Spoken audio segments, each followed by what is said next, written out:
На 11 март в залата на Първо българско народно читалище Еленка и Кирил Деаврамови политическа партия ДПС официално откри предизборната си кампания в Свищов за предстоящите на 26 март парламентарни избори. На събитието присъства водачът на листата Камен Костадинов заедно с част от кандидатите за народни представители. По време на срещата стана ясно какви точно са приоритетите и визията на Движението за права и свободи, а именно борба с бедността, увеличение на икономическия растеж чрез стимулиране на инвестициите, качествено здравеопазване, което да бъде достъпно за всеки, гарантиране на правата и свободите на всеки български гражданин, независимо от неговия етнически произход и вероизповедание. Лидерът на партията Камен Костадинов благодари на всички хора, които са били винаги за Движението за права и свободи през всичките 27 години и призова присъстващите да останат верни на възгледите си. Здравейте, депесари!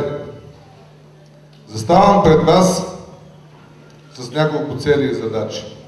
На първо место да ви благодаря за всичко, което сте правили последните 27 години, за да може Движението за права и свободи да върви неотклонно по своя път, в частност и в община Свищов, където е основано Движението за права и свободи в Великотърновска област.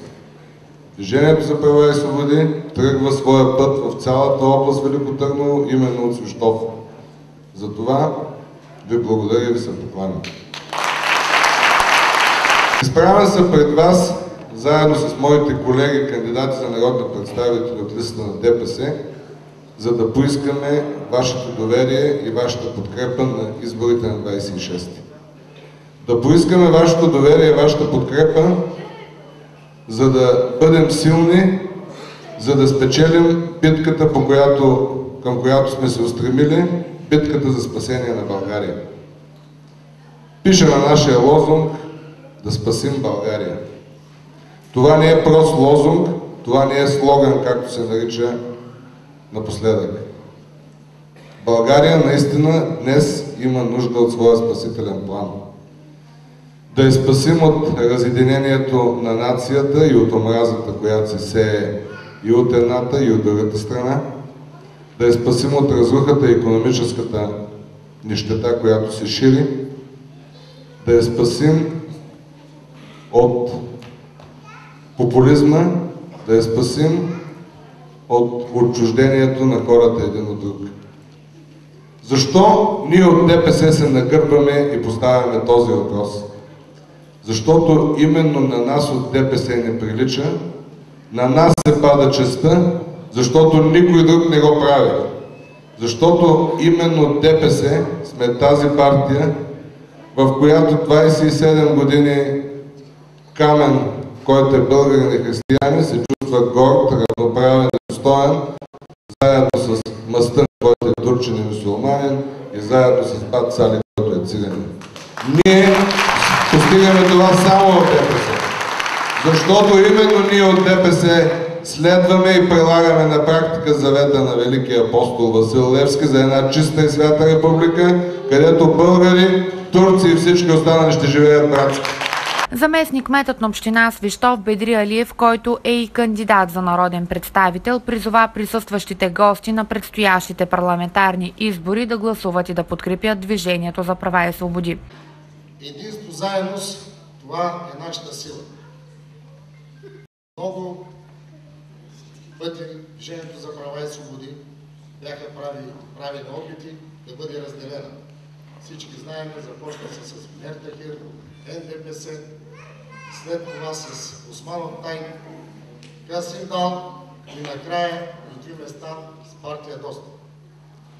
Приятели, когато сме разделени, сме слаби. Това го знаем всички.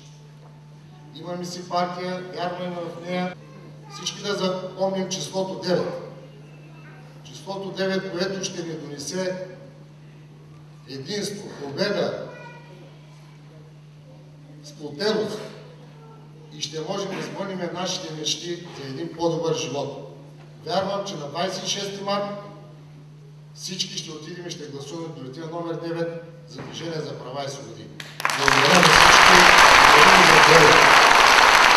След речта на лидера Камен Костадинов и кандидатите за народни представители, за доброто настроение на присъстващите се погрижи Разградският ансамбъл Букет, който представи богата и разнообразна музикална програма.